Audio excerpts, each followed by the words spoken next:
بسم اللہ الرحمن الرحیم۔ اللہم صلی علی سیدنا و مولانا محمد معدن الجود والکرم وعلیہ وبارک وسلم۔ السلام علیکم ورحمۃ اللہ وبرکاتہ۔ آج ایک چھوٹی سی گزارش ہے، یہ میں جو کچھ بناتی ہوں بڑی محنت سے بناتی ہوں۔ اگر آپ لوگوں کو اس کو پسند آئے تو لائک کریں، سبسکرائب کریں اور شیئر ضرور کریں، بس یہی گزارش۔ حضرت سیدنا عمر فاروق رضی اللہ تعالیٰ عنہ، سیرت و کردار روشن باب، یہ آج کا موضوع ہے۔ حضرت سیدنا امیر المومنین خلیفہ دوم مراد رسول صلی اللہ علیہ وآلہ وسلم عشرہ مبشرہ کے بد میں نشین امام عادل فاروق اعظم سیدنا حضرت عمر بن خطاب رضی اللہ تعالیٰ عنہ قریش کی مشہور شاخ بنو عدی سے تعلق رکھتے تھے۔ آپ کا نام عمر، لقب فاروق اور کنیت ابو حفص تھی۔ والد کا نام خطاب بن نفیل اور آپ کی والدہ کا نام خنتمہ تھا۔ یہ عرب کے مشہور سردار ہشام بن مغیرہ کی بیٹی تھیں۔ آپ رضی اللہ تعالیٰ عنہ کا سلسلہ نسب 8ویں پشت پر حضرت صلی اللہ علیہ وآلہ وسلم سے مل جاتا ہے۔ قریش کی سفارت اور مقدمات کی ثالثی کا عہدہ آپ رضی اللہ تعالیٰ عنہ کے خاندان سے مخصوص و متعلق تھا۔ آغاز شباب ہوا تو نسب دانی، تیر اندازی، سپہ گری، پہلوانی اور خطابت میں خصوصی مہارت حاصل کی۔ انتہائی نڈر اور بہادر تھے اور اکثر عکاظ کے میلے میں اپنے کمالات کا مظاہرہ کرتے تھے۔ آپ رضی اللہ تعالیٰ عنہ کا شمار عرب کے ان چند افراد میں ہوتا تھا جو لکھنا پڑھنا جانتے تھے۔ ذریعہ معاش تجارت تھا، چنانچہ اس ضمن میں حضرت عمر رضی اللہ عنہ نے عراق و شام اور مصر کے متعدد سفر کیے، جن سے آپ رضی اللہ عنہ میں تجربہ کاری اور معاملہ فہمی کے اوصاف میں نکھار پیدا ہوا۔ نبوت کے چھٹے برس مشرف با اسلام ہوئے اور دربار رسالت مآب صلی اللہ علیہ وسلم سے فاروق کا خطاب حاصل کر کے تاریخ عالم کی فقید المثال شخصیت میں داخل ہو گئے، جنہیں انگلیوں پر گنا جا سکتا ہے۔ حضرت عمر فاروق رضی اللہ عنہ کے اسلام لانے سے قبل تقریباً 40 افراد دولت اسلام سے فیض یاب ہو چکے تھے۔ آپ رضی اللہ عنہ کے اسلام قبول کرنے کے بعد مسلمانوں نے اعلانیہ خانہ کعبہ میں نماز ادا کی۔ حضرت عمر فاروق رضی اللہ عنہ کو اسی جرات پہ فاروق کا لقب عطا ہوا۔ تاریخ شاہد ہے کہ فاروق اعظم کو سید و عرب و عجم، رحمت دو عالم، خاتم النبیین، نبی کریم حضرت محمد مصطفیٰ صلی اللہ علیہ وسلم نے اپنے رب کریم سے دامن دعا پھیلا کر مانگا تھا۔ آپ کے قبول اسلام کے بعد اسلام کی شوکت و سطوت کا آغاز ہوا اور زمین و آسمان کے اہل حق شاداں و فرحاں تھے، جو اپنے مرشد کریم نبی پاک صلی اللہ علیہ وسلم کی نگاہ لطف و کرم کا تارا تھا، جسے آغوش نبوت نے بڑی اہتمام اور ناز سے سنوارا تھا، جس کی ہجرت اعلانیہ اور نصرت الہی سے معمور تھی، جس کی زبان سے حق گویا تھا، جس کے دل پر انوار الہی کا نزول ہوا کرتا تھا، جس کا شمار عالم، محدث، مفسر اور مجتہد اکابر صحابہ رضی اللہ عنہ میں تھا، جس کی نیکیاں آسمان کے ستاروں کے برابر اور جو چراغ اہل جنت ہے، جس کا وقار آسمان دنیا کا ہر فرشتہ کرتا ہو۔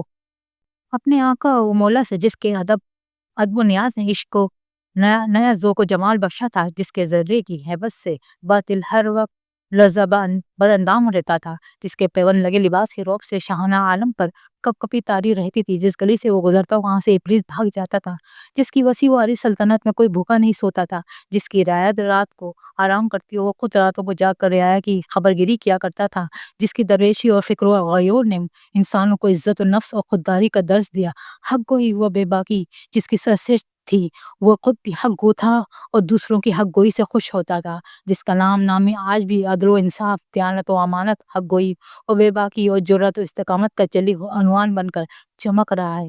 حضرت عمر فاروق رضی اللہ عنہ بن خطاب سابقون الاولون اور عشرہ مبشرہ میں شامل ہیں۔ 500 سے زائد احادیث مبارکہ آپ رضی اللہ عنہ سے مروی ہیں۔ آپ ایک عظیم عادل، وراں، فاتح، سیاست دان و مدبر اور منتظم بھی تھے۔ پیچیدہ فقہی مسائل میں آپ کی مجتہدانہ رائے تمام عقدے کھول دیا کرتی تھی۔ یہ حرف آخر کی حیثیت رکھتی تھی۔ آپ فصیح و بلیغ خطیب تھے اور سخن فہمی کا عمدہ ذوق رکھنے کے ساتھ ساتھ شرح ادب عرب کے کلام پر تنقیدی نگاہ رکھتے تھے۔ آپ رضی اللہ عنہ کے حکیمانہ مقولے آج بھی عربی ادب کی جان ہے۔ سیدنا عمر فاروق رضی اللہ عنہ کے فضائل و مناقب بے شمار ہیں۔ آپ کی فضیلت و برتری اور عظمت شان سے متعلق بہت سی احادیث مبارک وارد ہیں۔ آپ مراد رسول صلی اللہ علیہ وسلم نے فرمایا، ترجمہ: اگر میرے بعد کوئی نبی ہوتا تو وہ عمر ہوتے۔ ترمذی شریف۔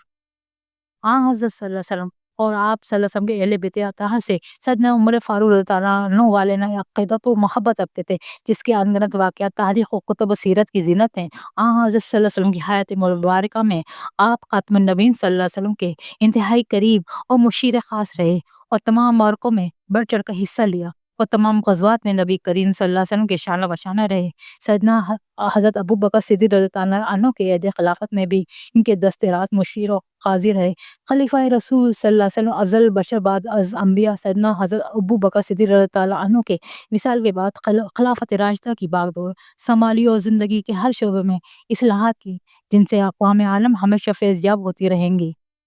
فاروق اعظم نے اپنے مبارک دور میں بہت سے سیاسی، انتظامی، معاشی، معاشرتی اور تمدنی اصلاحات ایجاد فرمائے اور ان کو اولیاء عمر کے نام سے یاد کیا جاتا ہے، جن میں سے کچھ یہ ہیں: بیت المال کا قیام، سن ہجری کا آغاز، امیر المومنین کا لقب اختیار کیا، عدالت قائم کی اور قاضی مقرر کیے، فوجی دفتر ترتیب دیے اور فوجی چھاؤنیاں قائم کی، مردم شماری کرائی، ملک کی پیمائش کا قاعدہ جاری کیا، جیل خانہ جات اور پولیس کا محکمہ قائم کیا، نہریں کھدوائیں، کئی شہر آباد کرائے، مثلاً کوفہ، بصرہ، فسطاط، قاہرہ وغیرہ، رضاکاروں کی تنخواہیں مقرر کی، دیگر ملکوں کے تاجروں کو ملک میں آنے اور تجارت کی اجازت دی، راتوں کو گشت کر کے رعایا کا حال معلوم کرنے کا طریقہ نکالا، پرچہ نویس مقرر کیے، مسافروں کے لیے کنویں اور سرائے تعمیر کی، ریاست کو باقاعدہ صوبوں میں تقسیم کیا، وظائف کا اجرا کیا، مخلوق الحال غیر مسلموں کے لیے روزینہ مقرر کیے، ہج و اشعار کہنے والوں کے لیے تعزیر مقرر کی، نماز تراویح باجماعت پڑھنے کا اہتمام کیا، نماز جنازہ میں 4 تکبیروں پر سب کا اجماع کیا، مساجد کے اماموں اور مؤذنوں کی تنخواہیں مقرر کی، وغیرہ وغیرہ۔ آپ نے ہی دور خلافت میں اس وقت کی سپر پاورز روم و ایران کو شکست و فاش دی اور یوں کیسر و کسریٰ کی شہنشاہیت کے تاریخ دور کا خاتمہ ہوا۔ آپ رضی اللہ عنہ نے نظم و حکومت کو ایسا انصاف عطا کیا کہ جس پر انسانیت کو ہمیشہ ناز رہے گا۔ امیر المومنین سیدنا فاروق اعظم نے اپنے دور خلافت میں 1000 سے زائد شہر، وہاں ان کے مضافات اپنے حسن تدبر سے فتح کیے اور وہاں قرآن و سنت کا حقیقی نظام نافذ کیا۔ حضرت سیدنا عمر فاروق رضی اللہ عنہ نے اسلامی سرحدوں کو ایک طرف مصر سے ملک افریقی صحراؤں سے ملا دیے تو دوسری طرف عراق و شام و ایران کے طول و عرض سے گزر کر افغانستان کے شہر کابل تک پہنچ گئے تھے اور ایک ایسی وسیع و عریض سلطنت قائم کر دی تھی جس کی مثال تاریخ نے شاید ہی کبھی دیکھی۔ سیدنا عمر فاروق رضی اللہ عنہ 22 لاکھ مربع میل کے مقتدر فرما روا تھے، لیکن آپ کے تقوی، سادگی اور زہد و تقنات کا یہ عالم تھا کہ آپ کے کرتے پر کئی پیوند لگے ہوئے تھے اور غذا میں خشک روٹی اور کھجور کھا کر اللہ کا شکر ادا کرتے تھے۔ آپ کی خلافت اللہ تعالیٰ کی قدرت کاملہ اور رحمت واسعہ کا ایک عجیب نمونہ تھی، جو کمالات رسول خدا صلی اللہ علیہ وسلم کی تعلیم و تربیت نے آپ کی ذات مبارکہ میں پیدا کر دیے تھے۔ ان کے ظہور کا پورا موقع زمانہ خلافت ہی میں ظاہر ہوا۔ جو وعدے حق تعالیٰ نے پیغمبر اعظم و آخر زمان صلی اللہ علیہ وسلم سے کیے تھے اور جو پیش گوئیاں قرآن مجید اور احادیث سے مبارکہ میں غلبۂ دین، ظہور ہدایت اور فتوحات کی مذکور ہیں، وہ بے حسن و خوبی آپ رضی اللہ عنہ کی خلافت میں مکمل ہوئیں۔ حضرت عبداللہ بن مسعود رضی اللہ عنہ فرمایا کرتے تھے، حضرت عمر فاروق رضی اللہ عنہ کو اسلام لانا ہمارے لیے فتح مبین تھا، آپ کی ہجرت ہمارے لیے نصرت الہی تھی، آپ کی خلافت سراپا رحمت تھی۔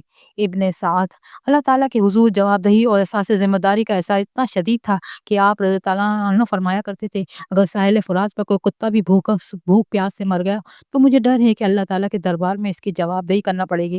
آپ رضی اللہ عنہ کی شخصی عظمت کا اطلاق اپنوں کے علاوہ اغیار بھی کرنے پر مجبور ہیں۔ اپنے دور خلافت میں حضرت عمر فاروق رضی اللہ عنہ نے اسلامی حکمرانی کا جو نمونہ پیش کیا، بڑے بڑے عالم و مورخوں، جنیلوں، سیاست دانوں نے ہمیشہ اسے خراج عقیدت پیش کرتے ہوئے دنیا کے حکمرانوں کے لیے لائق تقلید نمونہ قرار دیا ہے۔ شہادت کے بعد آپ رضی اللہ عنہ اپنی آرزو و تمنا کے مطابق روضہ نبی صلی اللہ علیہ وسلم میں حضرت سیدنا ابو بکر صدیق رضی اللہ عنہ کے پہلو میں آسودہ خاک ہوئے اور یوں جس طرح زندگی میں حضور نبی پاک صلی اللہ علیہ وسلم کی میت حاصل تھی، بعد از شہادت بھی شائخ معاشر کی میت حاصل ہے۔ حضرت عمر فاروق رضی اللہ عنہ نے صرف اسلامی تاریخ بلکہ تاریخ عالم کا روشن ترین اور درخشاں باب ہیں۔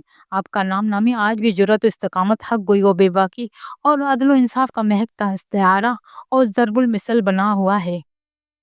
سیرت فاروق پر ایک نظر۔ آپ کا نام عمر، کنیت ابو حفص، جبکہ آپ فاروق اعظم کے لقب سے مشہور ہیں۔ والد کا نام خطاب اور والدہ کا نام قنطمہ تھا۔ سلسلہ نسب 8ویں پشت میں رسول اللہ صلی اللہ علیہ وسلم ملتا ہے۔ عام الفیل کے 13 سال بعد پیدا ہوئے۔ 27 سال کی عمر میں سن 4 ہجری میں دعائے نبی صلی اللہ علیہ وسلم کی برکت سے مشرف با اسلام ہوئے۔ اس بنا پر آپ کو دعائے رسول اور مراد رسول کہا جاتا ہے۔ آپ کا رنگ گندم گوں داڑھی گھنی اور مونچھیں قدرے بڑی، قد نہایت دراز، یہاں تک کہ سینکڑوں کے مجمع کھڑے ہوتے تو سب سے زیادہ بلند نظر آتے۔ آپ کو شمار سابقین اولین ابتدائی اسلام میں اسلام لانے والوں میں ہوتا ہے۔ اس کے علاوہ آپ عشرہ مبشرہ جنہیں دنیا ہی میں جنت کی بشارت دی گئی میں داخل ہیں۔ خودداری، بلندی، حوصلگی اور معاملہ فہمی کی پیش نظر قریش میں آپ سفارت کے منصب پر فائز تھے۔ آپ سے رسول اللہ صلی اللہ علیہ وسلم کی 539 حدیث نبوی مروی ہیں۔ آپ کے دور خلافت میں اسلامی فتوحات با اسلام مربع مل کے ربویت تک پھیل گئی تھی۔ شہادت تاریخ عالم کے اس عظیم حکمران کی پوری زندگی عزت و شرافت اور عظمت کے کارناموں کی اعلیٰ مثال تھی۔ 26 ذی الحج الحرام کی صبح ایک مجوسی غلام ابو لؤلؤ فیروز نے آپ پر فجر کی نماز کے دوران قاتلانہ حملہ کیا اور شدید زخمی کر دیا۔ آپ رضی اللہ عنہ نے حضرت عبد الرحمن بن عوف رضی اللہ عنہ کو نماز پڑھانے کا حکم دیا ہے۔ جب لوگ آپ رضی اللہ عنہ کو اٹھا کر آپ کے گھر میں لائے تو مسلسل خون بہنے کی وجہ سے آپ پر غشی طاری ہو چکی تھی۔ ہوش میں آتے ہی آپ رضی اللہ عنہ نے اپنے بیٹے کا ہاتھ پکڑ کر انہیں اپنے پیچھے بٹھا لیا اور وضو کر کے نماز فجر ادا کی اور پھر چند دن شدید زخمی حالت میں گزار کر اپنی جان آفری کے سپرد کر دی۔ حضرت صہیب رضی اللہ عنہ نے آپ کی نماز جنازہ پڑھائی۔ آپ رضی اللہ عنہ کو یکم محرم الحرام 24 ہجری روزہ رسول صلی اللہ علیہ وسلم میں خلیفہ اول حضرت سیدنا ابوبکر صدیق رضی اللہ عنہ کے پہلو میں دفن کیا گیا ہے۔ طبقات ابن سعد، تاریخ ابن عساکر۔ وہ وقت شہادت آپ رضی اللہ عنہ کی عمر مبارک 63 برس تھی۔